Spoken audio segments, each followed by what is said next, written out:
What is up, everybody? This is the social media icon Tad Jarvis, and I am here at Drinking at Moe's. This is Drinkinatmos, where we talk about the pros of pro wrestling in the Midwest while sipping on some brews with blessed beers and wrestling. That's my scene. Death matches and lucha libre, it's all so mean. I'm a straight up smart goofball, not no kiss ass. I stand tall when it comes to wrestling. I'm the king. I know every move, every fling. Get ready for a wild time with Drinkinatmos, where we don't quit. Drinkinatmos, that's where it's at, like a power bomb. We hit hard, never flat. Fucking right, we're living the dream. Talking about wrestling, know it's a scream.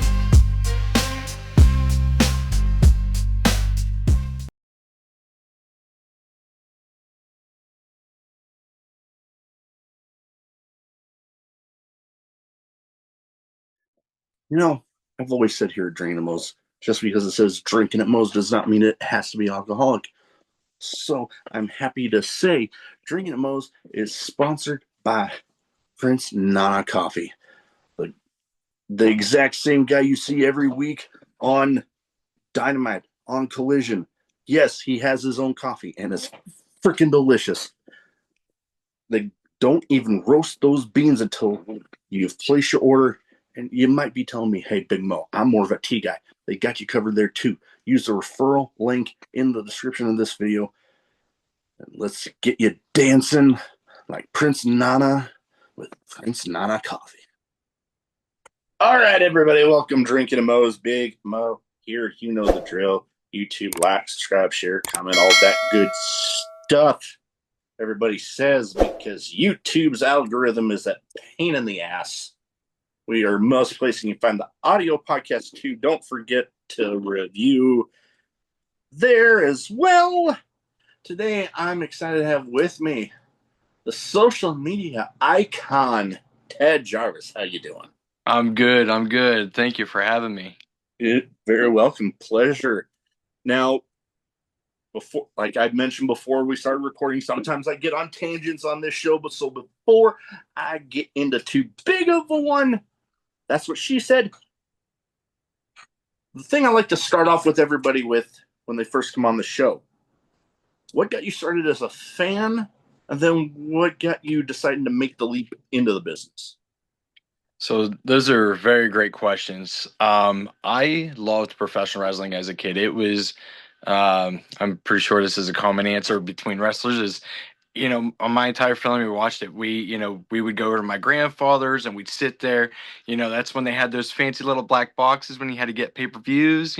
Yeah. So, you know, um, I was in kindergarten and the teachers were like, "Hey, what do you want to be when you grow up?" And I'm like, "I want to be the Undertaker." So like frantically, like the teachers not knowing what professional wrestling was, they called my mom, was like, "Hey, your son wants to be an Undertaker." And my mom was like, "Oh, no, he means the wrestler, the Undertaker." So, growing up and just watching it and, just being in love with the sport, it's always been great. To get into it, it's always been a passion. WWE always said, "Don't try this at home." Yeah, we were definitely those. Nobody listened. No, me, my brother, my cousin, man, the amount of times we got yelled at and separated and put away from each other. But that never stopped us. When nobody's home, we were still wrestling, making the best of it, man. Oh, yeah. So after I got out of high school and everything, and I really didn't have much going for me at the time, and I was really trying to figure it out. And I was like, man, Dory Funk has a wrestling school in Florida. I would really love to reach out to him. My buddy's like, hey, if you do it, I'll do it. And I'm like, cool, I'm in. So I called down at the school.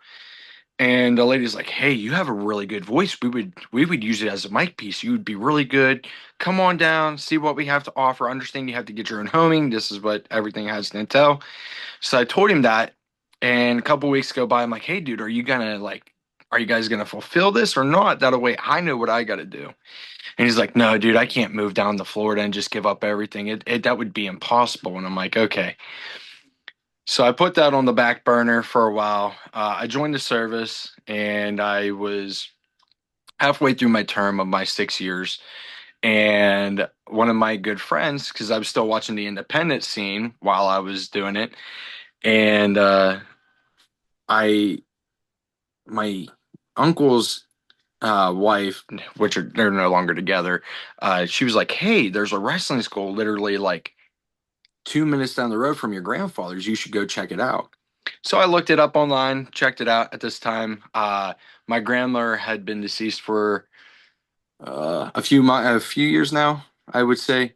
So my grandfather was a lonely man at the time. Again, big wrestling fan. His favorite wrestler was Goldberg. I was The Rock. My mom was Stone Cold. So we're everywhere, you know.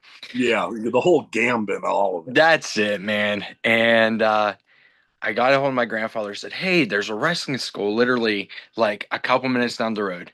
Do you want to go check it out?" They invited me out to come take a look at the school. And he's like, "Yeah, let's go." So we drove on out and we got to the venue at the time, which was an old movie theater. And we walked in and I walked in. They're like, "Hey, what are you here for?" I'm like, "Oh, I was told I can come check out the school." So they had one of the wrestlers come up, talk to me, told me, how they went about the school and everything. And my grandfather was talking to this older couple off on the side. And then the trainer came up and talked to me. And, he's like, "I'd love to give you a tryout here. This is what the tryout consists of. And I think it would be, if you pass it and we think that you'd be a great fit, we'd love to get you started." And I'm like, "Okay." Well, he took a break. He's like, "Hey, I have to go, tell my students what to do, and then we'll be good." I'm like, "Okay, great. That's totally okay." And my grandfather came back over and was like, "Hey, who are those people you're talking to?" My grandfather lived in a trailer park growing up, Yeah. and where his yard ended, there was this big field, and then there was a house. He's like, "You remember the people that lived across from me, and I'm like, "Yeah." He goes, "That's them. They own this." And I'm like, "What?" He goes, "Yeah, I've known them forever, and I didn't know they had this wrestling school here." Hmm. And I'm like, "Small world, you know." I went, did the tryout, and of course, being in the service, what they needed, cardio was there. But man, I tell you, there's a difference from army cardio and wrestling cardio. The difference is a million times different. So when I started training, I was doing short burst running, for wrestling, but then like I had to go do PT test where I had to run for 2 miles. So like my breathing was starting to mess up on the army side, which was okay, but wrestling side, man, I was dedicated. And they were like, "Hey, you passed flying colors, man. We'd love to have you. This is what training is going to be, paid as wise. We expect you to be here at this day, and this day. And if you're not scheduled this day and this day to train, you're more than welcome to come down and learn, earlier than anybody else." So me being me at the time, I was gonna try to just like brush it off and just be like, "All right, hey, it was fun. I gave it a try, whatever." And my grandfather was like, "Hey, so are you gonna do it?" And I'm like, "I don't know. I'll think about it." We're driving down the road, and he's like, "You know, I'll come to all your practices and I'll come to all your shows." I'm like, "Yeah, that's great. I know." So we get to his place and he goes, "Listen, I'm going to say this and I'm leave it as it is. You wanted to play football in high school. You did it. You wanted to join the army. You did it. Man, you always wanted to be a wrestler. Why don't you say that you do it and because you got to do it?" And I was like, "All right, I'll think about it." Man, I tell you, that night I could not sleep because the words of my grandfather just repeated and repeated and repeated, man. Mm. So it was just a no brainer at that point. And I said, "You know what?" I called my grandfather up. I said, "I'm in." And that next Wednesday, I started training. And I never looked back. At that point in time, my training school was, filled with guys of Lee Moriarty and Mm. Duke Davis, the main event, those guys, and the Savage Gentleman, Lady Frost, and I'm in there, man. And I tell you, like, I wish I knew what I knew now of not having like you're new to the business, like get in there and learn everything you can from these guys, and I was just a shy guy, I was like, "Oh man, they're doing chain wrestling. I don't know how to chain. I'm not doing that." So like I do a little bit on the outside and that was that. but then at wrestling school, because those guys had to go on for shows and travel, Yeah. and it came down to me and this other guy who is he was gonna be um he was gonna be a manager, and he reminded me of Jim Cornette. His Mm. name is George. Oh my gosh, referee George. I'm gonna blank on his name. I love George though. He's a great referee. He did become fantastic. Like Johnny Bravo's definitely been seen him work amazing that he does and stuff like that. But yeah, man, it was me and him. And then at one point during training, we were on the same because George started a week or two before me, and I was catching up to him quickly. And then like we were at the same pace, and I was starting to exceed George a little bit, of course, because I was a little more athletic than he was and stuff like that. And my trainer pulled me aside. He's like, "Hey, man, what are you doing?" And I'm like, "Well, I'm not gonna blow him out of water." He's like, "No, dude, wrestling is all about your pace. You can't pace off of other people because you're just gonna hold yourself back." So from then on, it was just like, grind and grind and grind, and it's been awesome, man. And I haven't looked back since. So, and I think I've been doing this now. Oh my gosh, 7, almost 8 years now, and it felt Nice. like I just started like the last year, man. That's what it feels like. Oh yeah, time flies when you're having fun, as they say. Yeah, for sure. It's funny because at least watching independent wise, I got my start watching the independent scene in the Navy in San Diego. Nice. Like I just Googled pro wrestling in San Diego, and then boom. Now I'm actually friends with both of the guys that ran that promotion. It doesn't Wow. run anymore, but I've had them both on, and good grief, yeah, the both of the promotions I really went to, I've had countless people from both of them on. They, it's funny. One of the titles they have now, I was there when they crowned the first one, and the promotion had posted about oh well, they were wanting pictures, especially if you had champion pictures with the champion. I'm like, well, I don't got pictures, but I was there. The Yeah. yeah, oh, good memories. Like, although I kind of wish that I had more of my family that was into it growing up, because literally it was me and a cousin that lived like, I'm wanting to say a good at least 4 or 5 hours from me. Yeah. And then I kind of got my little brother into it for a little bit, but yeah, even now it's literally that cousin and myself that are the only Why? two that are still into it. Yeah, man, that's my brother faded out of it for a while. But me and my cousin, we stayed into it. We were hungry for it, man.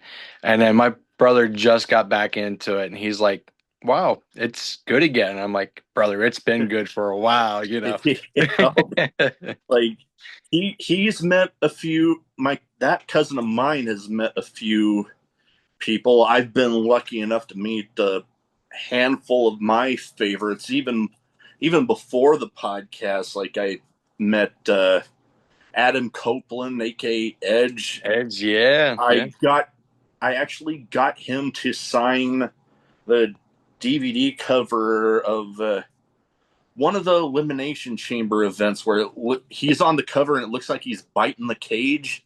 yeah. I have that signed and framed from him. That is awesome. I've since starting the podcast, like up top here, it's like a bunch of one of my big hobbies is wrestling figure collecting, and like especially if I can find one of them to get signed, because I don't like getting them already signed. Like it's like I want the story of taking it to the person.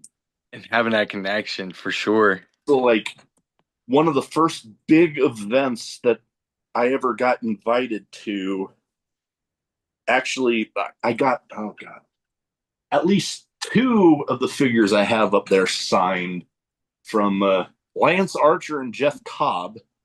Nice. I got to have, well, going back now by Bronson Reed, I actually got to do a shorter episode with him. Oh, nice. I got figures signed by Kushida, Cruel, Matt Cardona, Dan Housen.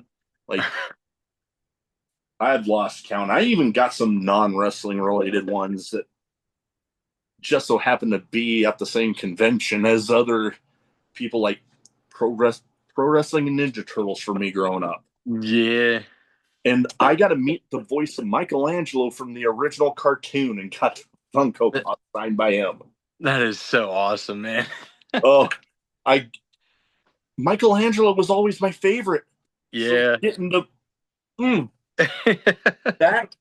that's I'm never getting rid of that.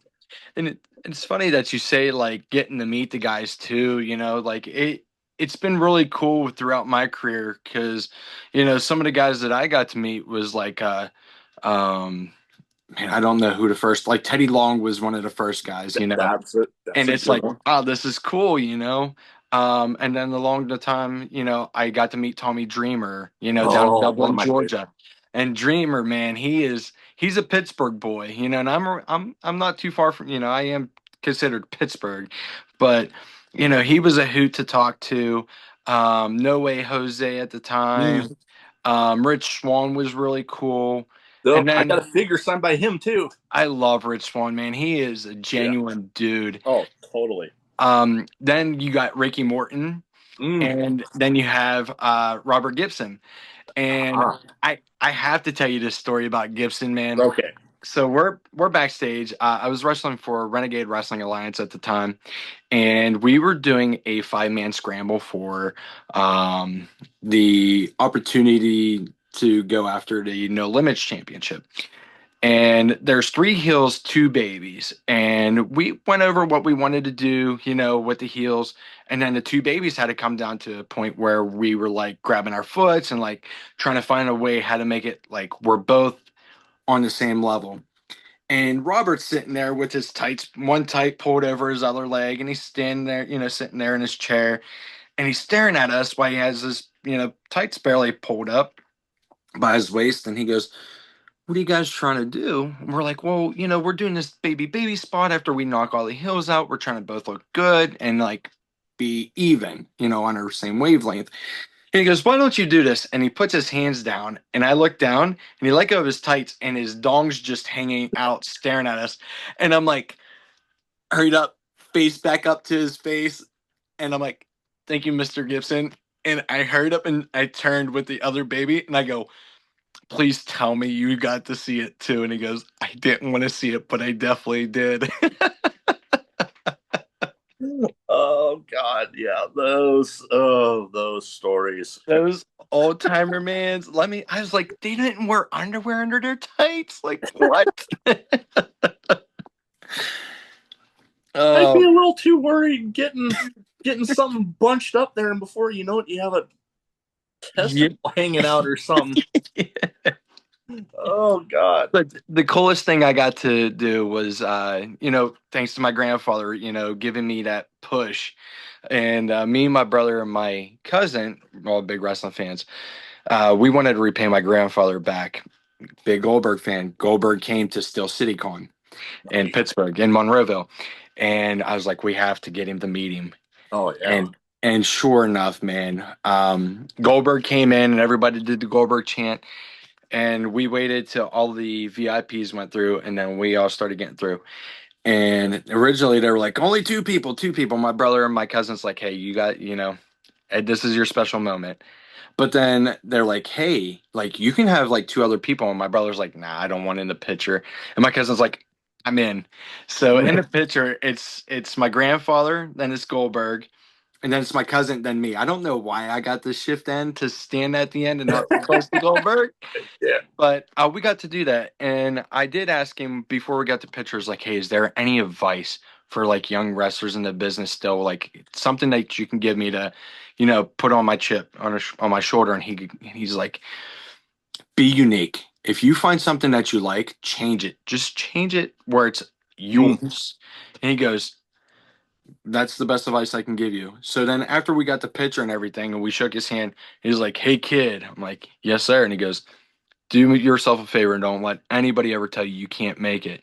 Because look at me. I failed professional football and I started doing wrestling. I didn't think I was going to do it, and here I am.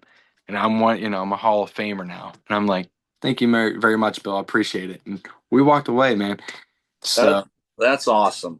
And yeah. there's some things in there, that some things I want to talk to you about that kind of go along with that, with uniqueness in professional wrestling, because it can be kind of few and far between. Because I mean, with as long as it's been around and everything, there's bound to be some sort of, I hate to use the term carbon copy, but I mean it happens. But Yeah.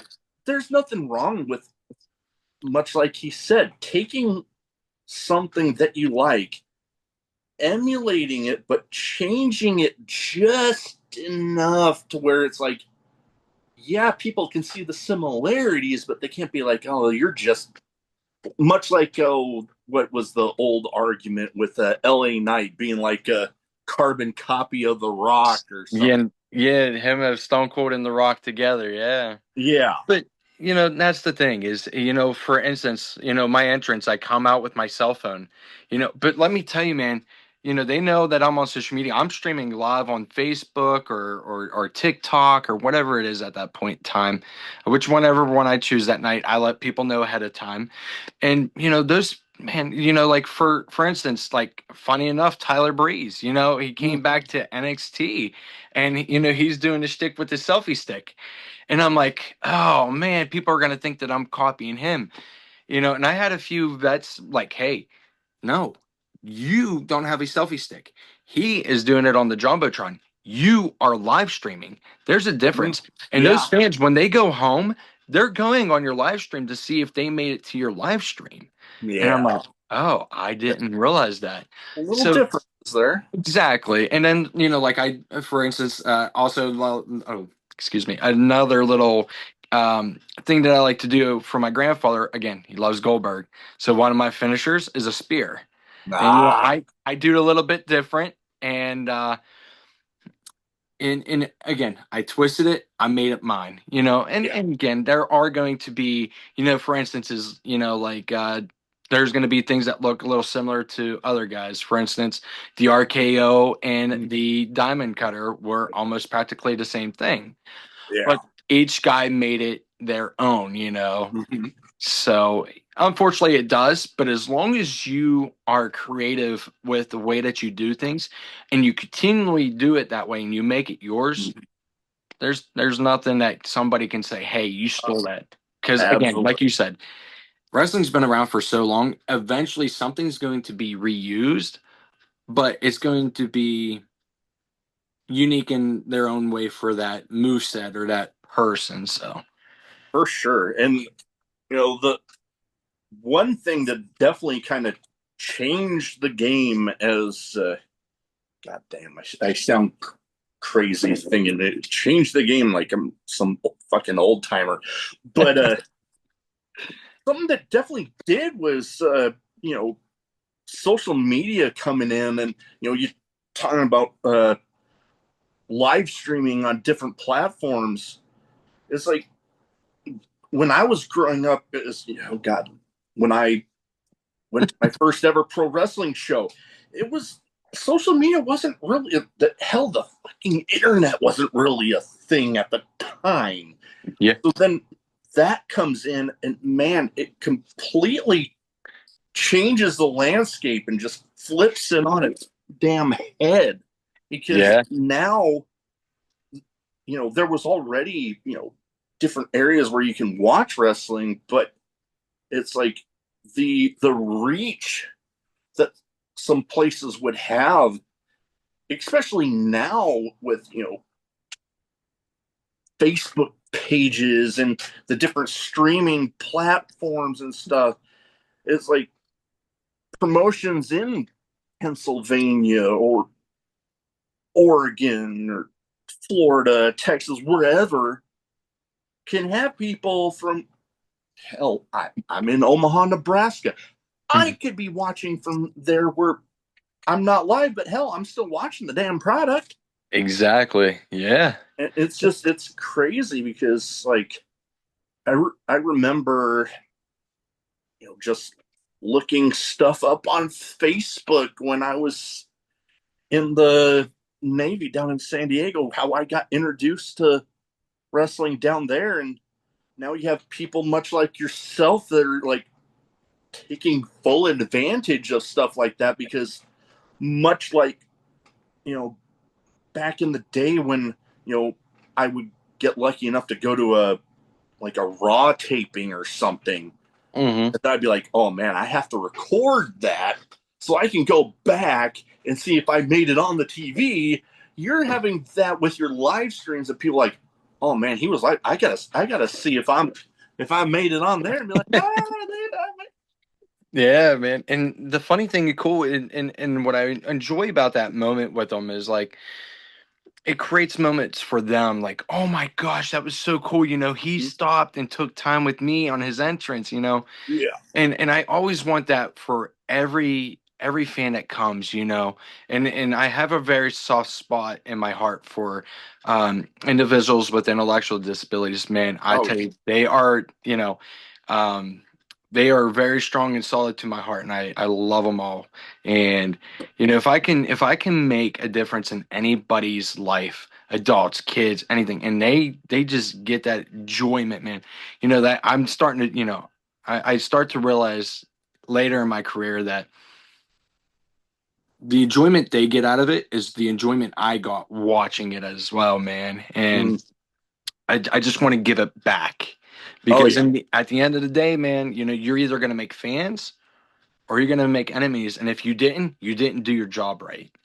oh yeah, So, and, most and definitely, with the social media thing again, too, is it's phenomenal to be able to see all the different talent around the world and getting the and like which is even more fascinating and wonderful is you get to go back with your phone and be able to watch like matches back during Smoky Mountain Wrestling yeah, time, or if you want to watch like modern day AEW, it's right there, man. oh yeah, Social media, and plus you get like the coolest highlights you see. And like as much as there's a bunch of positives with the social media side, yeah. There's there's a Nate, bunch of negatives at the same time. yeah, For instance, botches, man. Like oh I yeah, don't like to call them botches because this our wrestling world is a movie where we get one take and that's it. We mess it up, we mess it up. It is what it is. Now, yeah, there's times where you will realize we mess it up. There is times where we're so good to be so quick on a fix. We got it. But man, I tell you, the stuff that I see, and unfortunately, there's also those wrestling promotions that aren't very. Um, I don't want to be disrespectful at any point, but that aren't reputable. You know what I yeah, mean? Like you could tell that, like they don't have guys who are fully trained, or oh they're yeah, and I see that and I'm just like, man, like unfortunately you got the good and the bad with social media, oh yeah, unfortunately.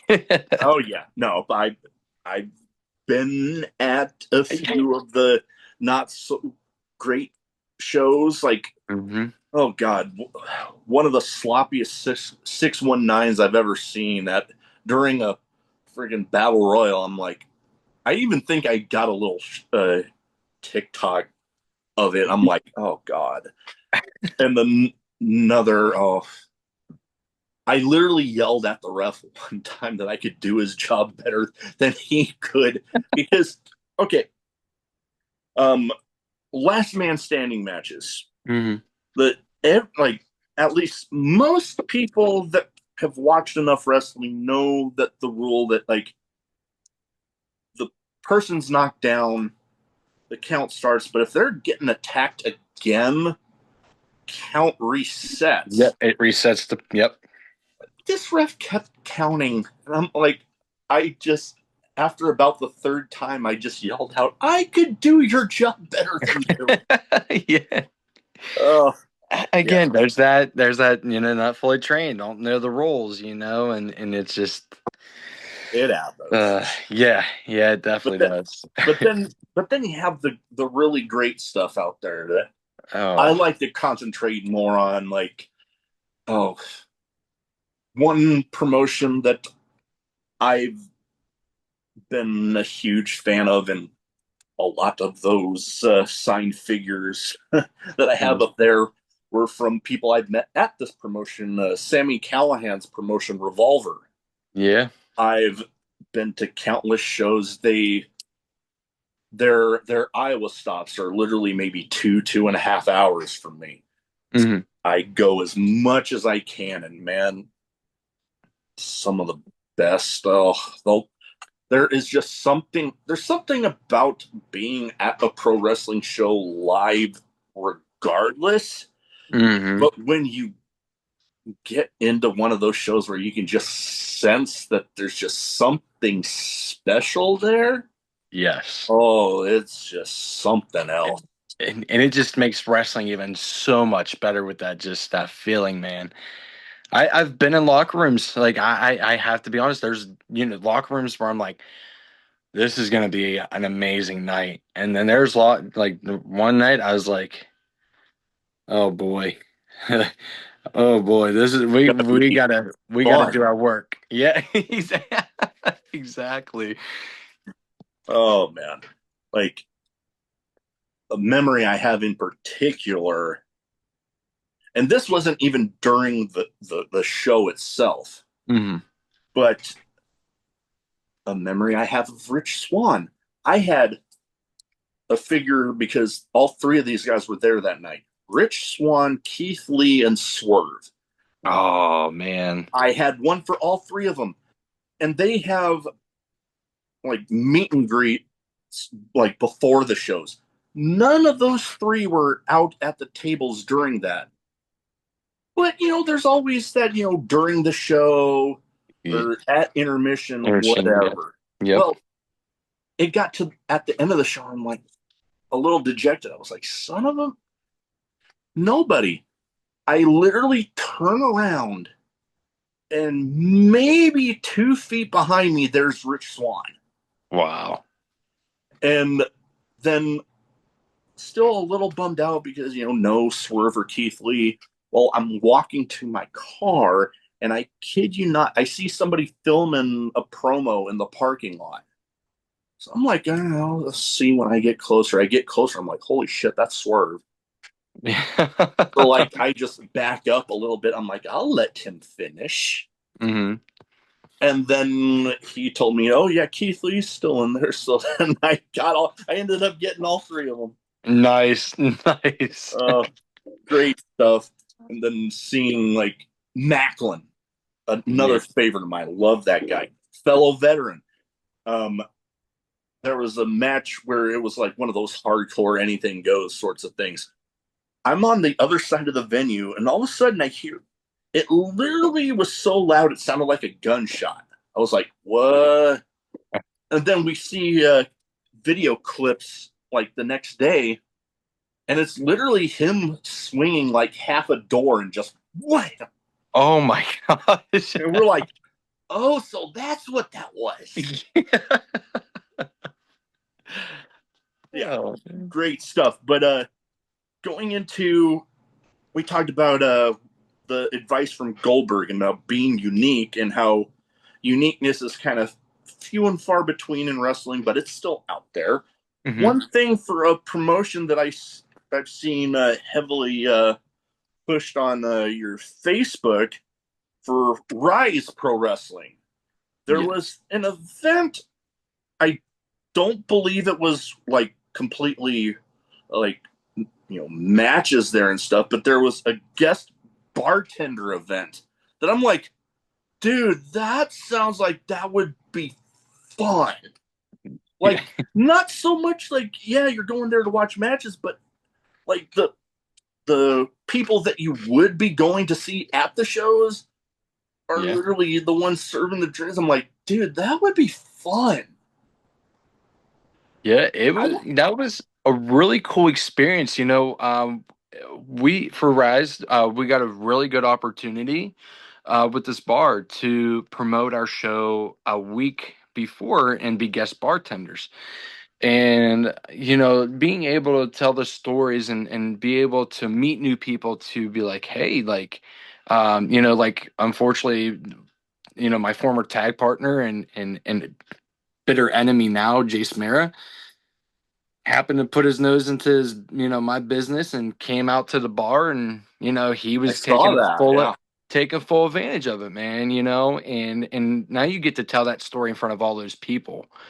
And when they get to see it, and they're like, "Who's that guy?" And I'm like, "Well, he used to be my best friend, but we had this big old fight, best of three matches, and he actually busted me open, and he won the match." And they're like, "He he didn't really make you bleed, right?" And I was like, "No, I got like 4, 5, 6 stitches that night.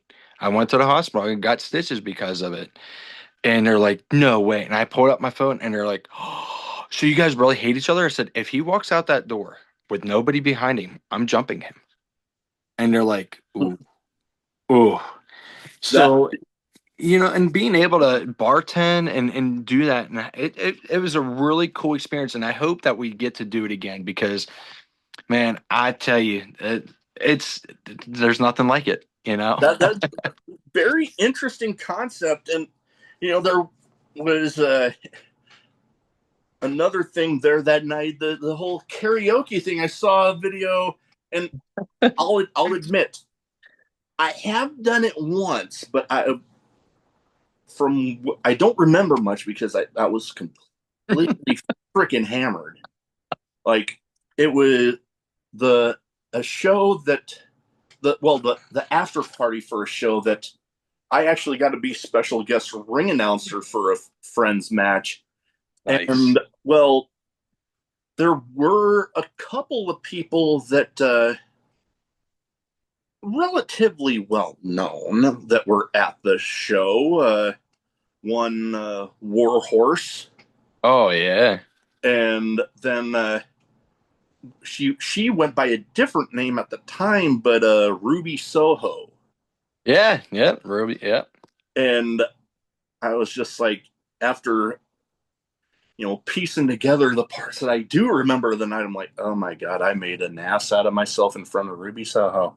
Because like I literally all I remember was going up just to see what the lyrics were, and before I know it, somebody is shoving an extra microphone in my hand, and then I'm drunkenly singing the Puddle of Mud song. She fucking hates me. And Yeah. I'm like, oh boy, yay. But man, another fun thing that fans might not get to experience otherwise with people, because after parties sometimes it's just the wrestlers that are doing they're going just a little way to unwind after a show. Yeah, And this is a little way that the fans get to experience that with you. exactly. So like for that, the ladies were like, "Hey, are you going to sing tonight?" And I'm like, "No, I'm not a singer. That's why I do professional wrestling. I like to beat up people and get beat up." And they're like, "No, you have to sing." And I'm like, "All right, I'll let you choose the two songs. It's either going to be Sweet Caroline or it's going to be John Denver, Country Roads." And simple songs, Yeah. classics, people sing along to them. And they're like, Sweet Caroline. And I'm like, of course, you guys are Pitt fans, Pitt Panther fans. I don't get into much college ball unless it's Army Navy games. Go Army, I have to. Yeah, yeah. One, Yeah. one, one, one area we won't agree on there. That's right. That's right. But getting to do that with fans and they get to enjoy that like moment of like, is this really happening right now? Like this, like I always would just watch you come out and like I don't come out for intermission. I've done it too much where I have a certain two fans where they eat up, they come and they stay at my table and they eat up all the time. Why? I have a row of fans, and I'm not trying to be rude. I'm like, hey, Yeah, like they want to get pictures and autographs too. So now yeah. I limit my curtain time with the crowd and the fans, which again, it's gonna make people want to see me more because I'm not a frequent wrestler out there anymore. Very true. Very true. But that also, oh, he's gonna be here at the special bar. Oh, I'm gonna go out. Oh, he's doing karaoke. Cool, And I'm a guy like I've done it with my army buddies. Hey, let's go do karaoke. Okay, and I'm not ashamed to say we've sang One Direction, the Backstreet Boys. Hell, we even sang Disney songs during karaoke. Again, there's I, some a little bit of intoxication at that point in time. I would need a little bit of that, and then I might. I'm but not doing it sober. I'll tell you that damn much. but it makes for such a fun time, and the people that miss out on it, hopefully gets them to be like, hey, The I next want time. to be a part of this next time if there Oh is a yeah. next time. Oh yeah, for sure. And hell, I hope there is for the people that might have missed it. And mentioned uh getting to promote a show, and you mentioned the former tag partner. And I know this show technically, as of this recording, already happened, Mhm. but you've recently, as like what was it, a couple, we're on the 30th, right? The Yeah, the 27th faced off, I believe it was against him. Like, I believe Yeah. it was shortly after. This was probably that show you guys were promoting at that bar event. Hmm. And then what a way to promote a match for that next show that's happening. Yeah. Funny enough, we get thrown into this number one contenders, opportunity for the Rise Grand Champion, and that's the prestige. That's what you want. You want to be the top dog. You want that Rise Grand Championship. And I happen to beat Jake Wiley. And of course, he happened to have a little help to win in his match against Ron Mathis. And then my trainer, Brandon Kay, he's on his retirement tour, and he happened to beat. Um, it's going to be terrible because I don't remember. Oh, Gory. He beat Gory, and then Gorgeous Gregory got beat by. Oh my gosh, I'm so terrible with names. It's all good. But so this is where we're gonna get down to this bracket, and unfortunately, the way that the bracket ended is me and Jace were right there, and it needed to be. This was a match for me to be like, you know what, you may have won that battle, but the war's not over. Like I'm going to give you everything that you've made me do for like after that match. Excuse me. I was in my head wondering why I didn't get that win. Why wasn't I the better wrestler out of that? Like I gave everything. And I was just like, you know what?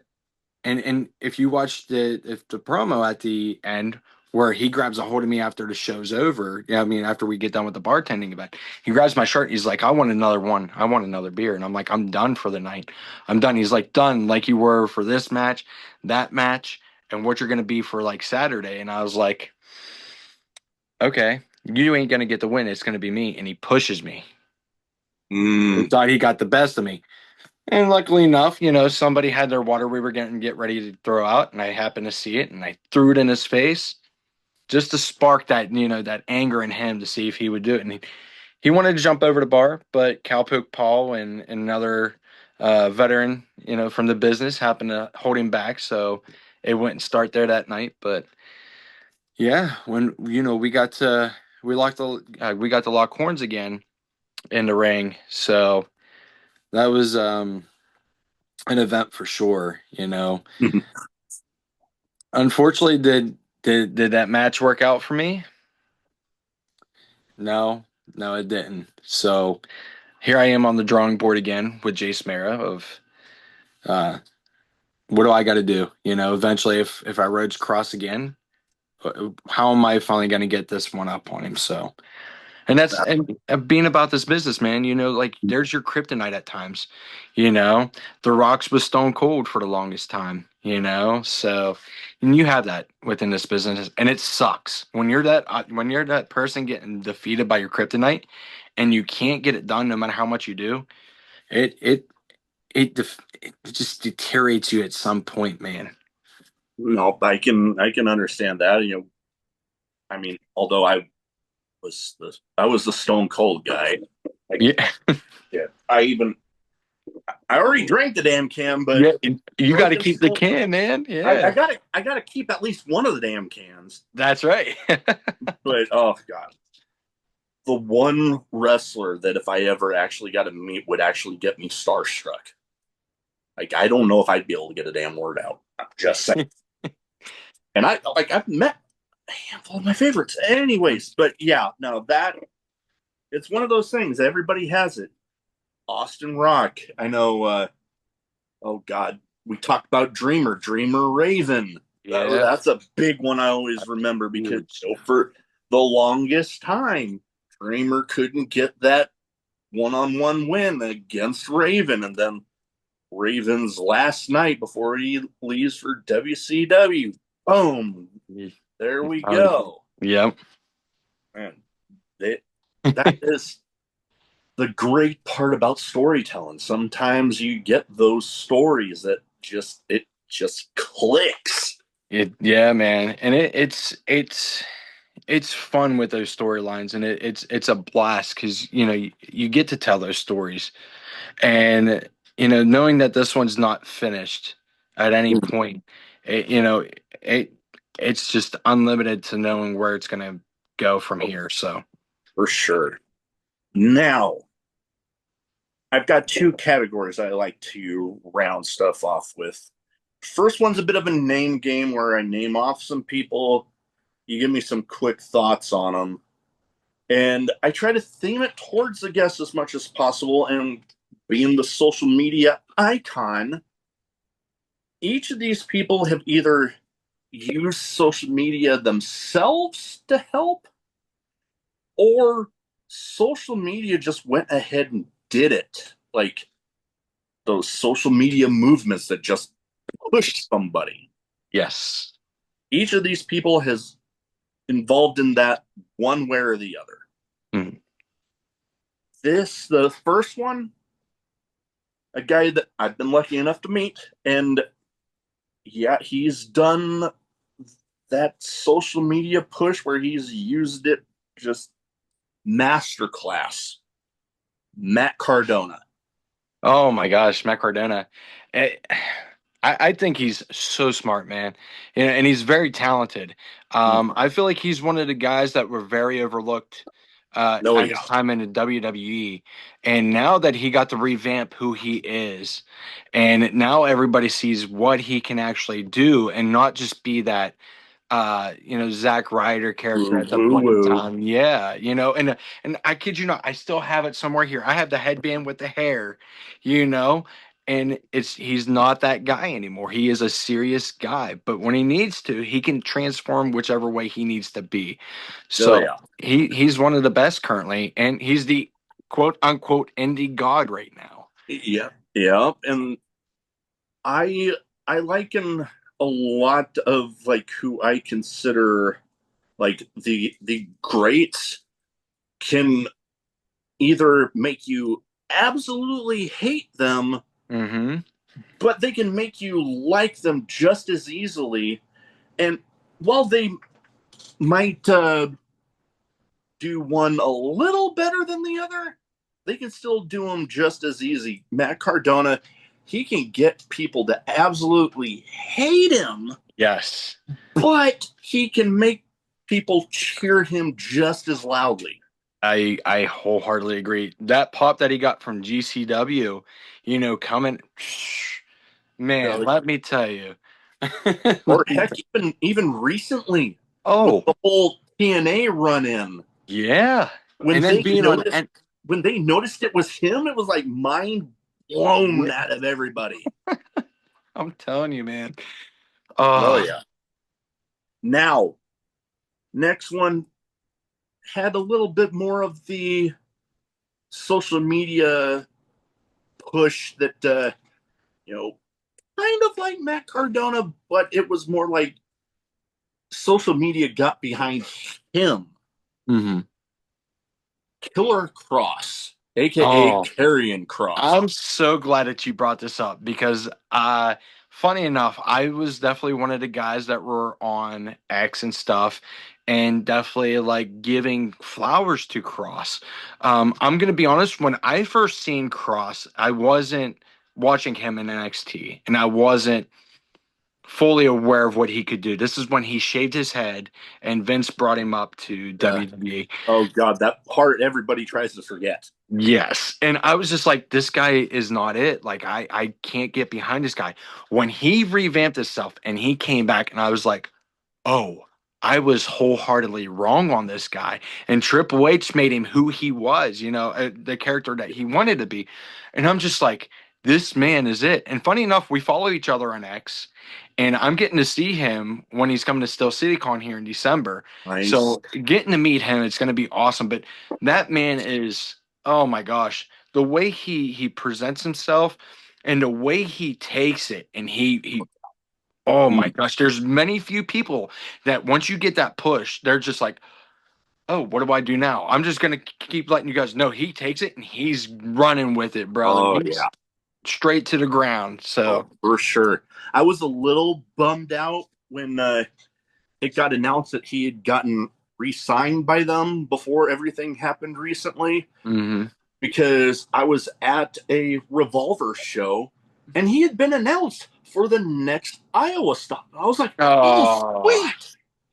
And then card subject to change. He gets announced yeah. as he's resigning. I'm like, son of a bitch. Yeah. Because he's one guy I want to meet really freaking bad. It's I'll tell you what, such a fan. if I can, I'll get something autographed for you, and Oh, that would I'll send it out to you, brother, for sure. be sweet. Yeah, Yeah. I remember watching him from the TNA Impact days, and Hmm. oh god, the work he did before he ever went to NXT. Oh, huge. And I'll say this too, and there's not many, like, when you do have a significant other in the business, right? And they're in it. Sometimes they can't keep up with you, but Scarlett, man, Oh as yeah, much as Carrion is, Scarlett oh, is right there with him, man. And it's just, absolutely. oh my gosh, and they just match each other perfectly, Oh, and it just, oh yeah, oh man, I amazing. can't. I cannot say enough good about the both of them. I Absolutely. agree. Next up, well, relatively recently, but social media. There was definitely a social media push behind this guy. R Truth, aka Ron Killings. Listen, I remember when Ron Killings was in WWF. Mm. He was quick Hey, E. quick. Yeah, yes. And back then he didn't get that opportunity. Then you watch him in TNA, right? Oh yeah. And Ron Killings in TNA is totally different. It's like, Mm-hmm. cool, I like that. But I'm not gonna lie, I do love the R Truth WWE goofy R Truth. And granted, nobody really gave him much flowers. The 24/7 championship gig, and Oh, dude, that was that's the as much as people. Not to interrupt you, as much as people like shit on the 24/7 title, what that guy was able to do with that damn thing. that's the thing is he was what kept that so entertaining. They needed a new hardcore champion, and this guy's like, bet. Dressing up in like women's clothes or different things, like being a referee or whatever you can do to get that Oh, spot, man. calling Triple H Tommaso Ciampa.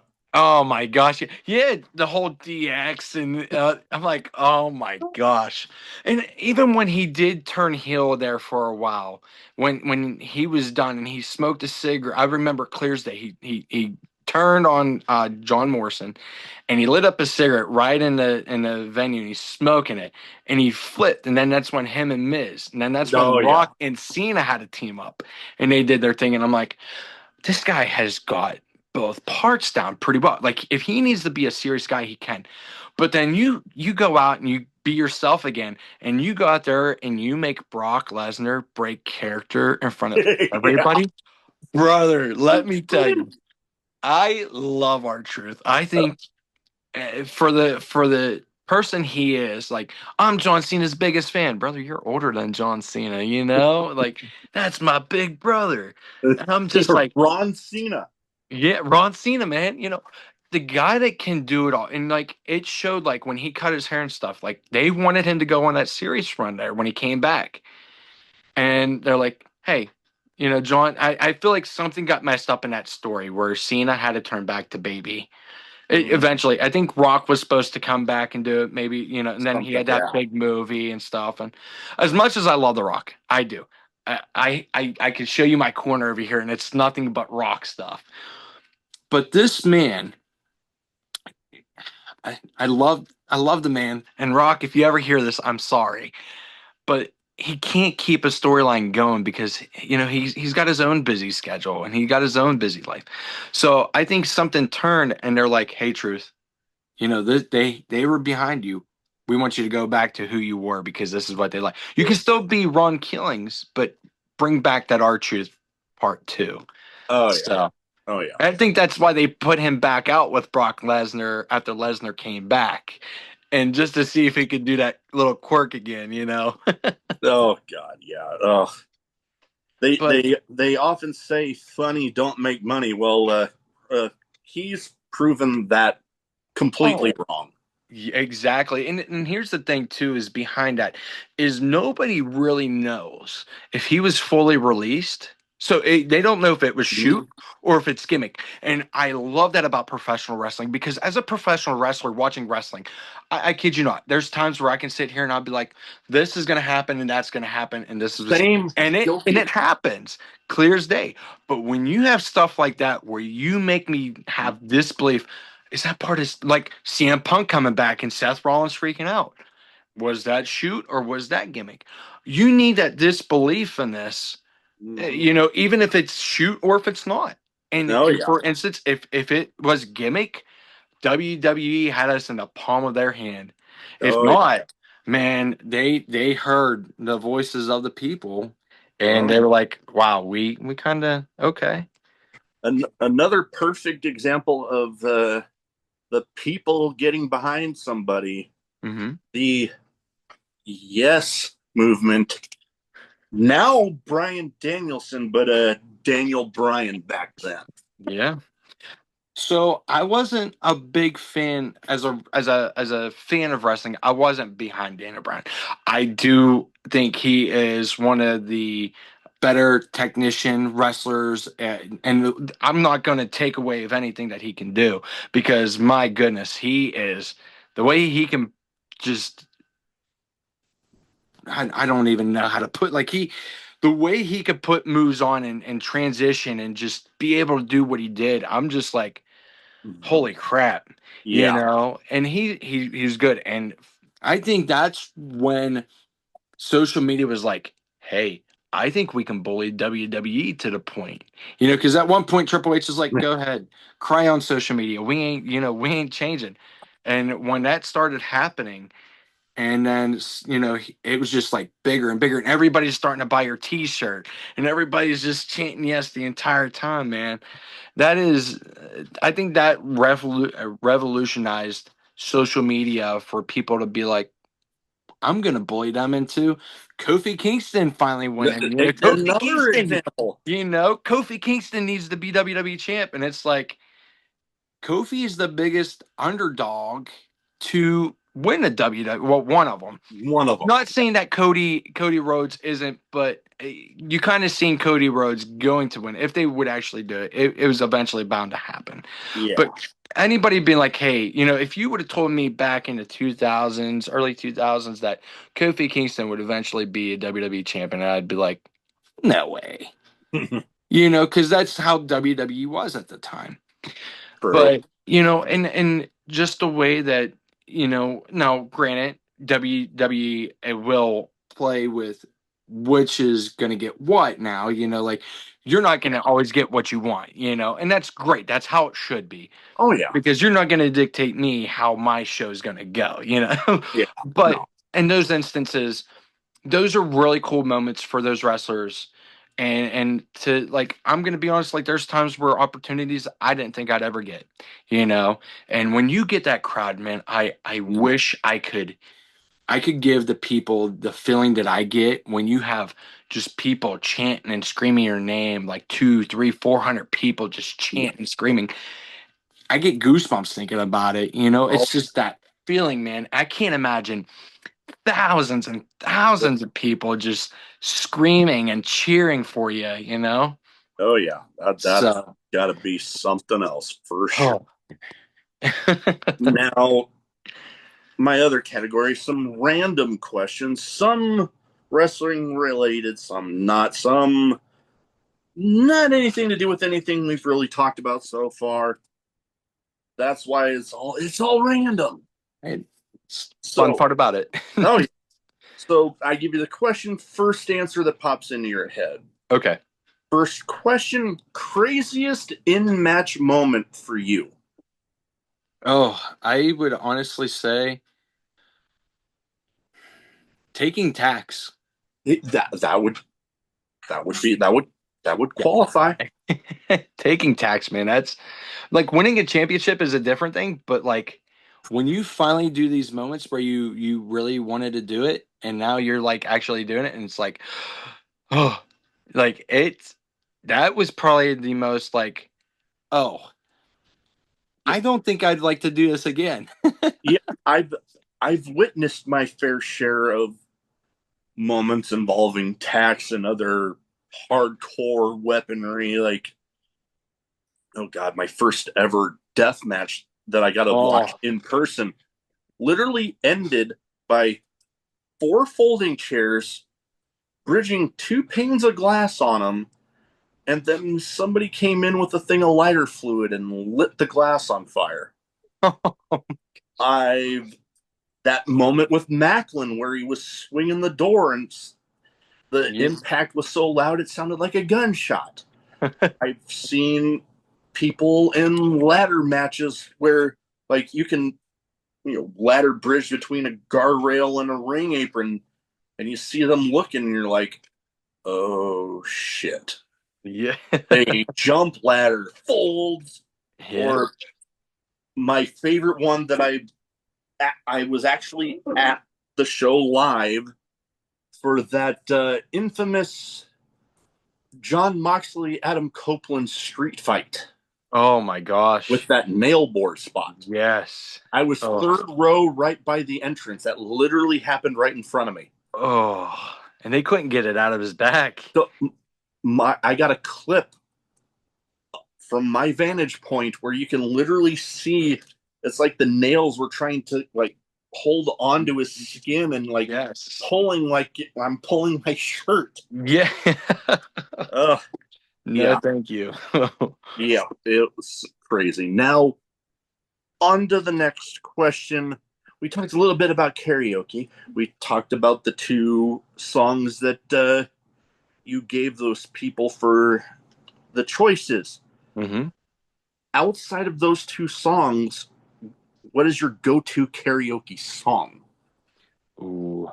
I I sing it every time, so it would be Everybody by the Backstreet Boys. Ah, It's a party jam, man. If eh, you if you don't have a party jam, people are just gonna do their own thing. oh yeah, no, that you definitely get people, nodding along with you if you got the Yep. party jam. I gotta say, still, even with a party jam, I gotta be somewhat. eh.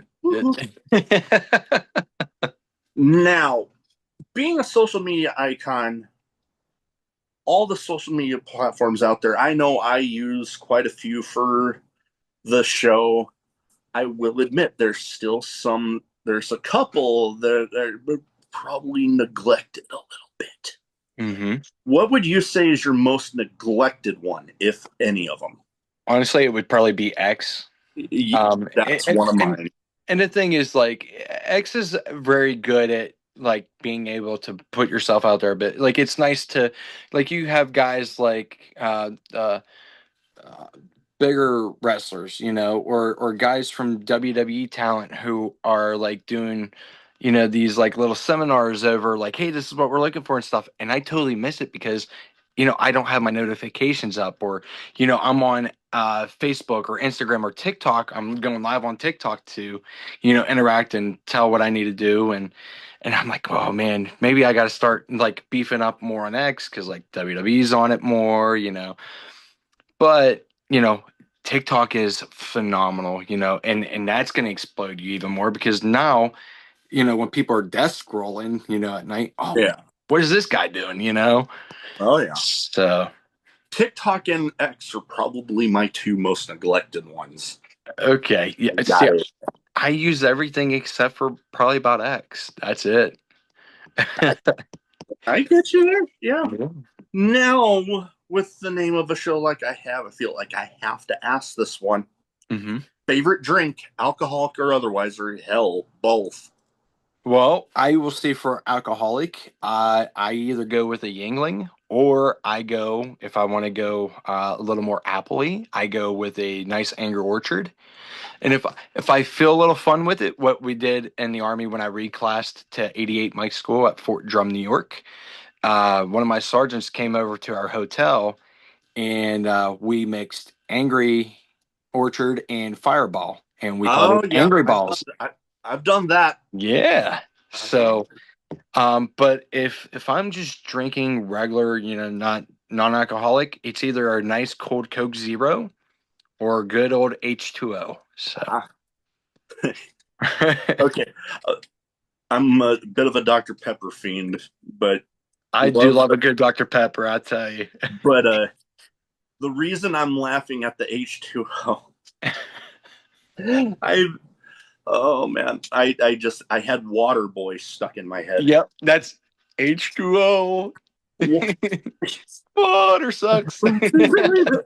I forget who it was at an NXT house show. He had like a fitness gimmick where like he actually had a water bottle out there with him, and I was literally floor seats right near the entrance, and there was a moment where I literally got the crowd to chant, "Water sucks." Really? And another time where he's going to grab the water bottle, and I went, water sucks. Yeah. Gatorade's better. And he just looks at me like glaring like you son of a bitch. Oh man, great memories. Yeah. Oh god, now I got water. Water. Mama said get us the owner because they got all them teeth and no toothbrush. Toothbrush. Yeah. No, you're wrong, Colonel Sanders. Oh god. I'm gonna have to watch it tonight now. I Yeah, will. I'm gonna have to watch it here soon. Because yeah, no, now I got that stuck in my head.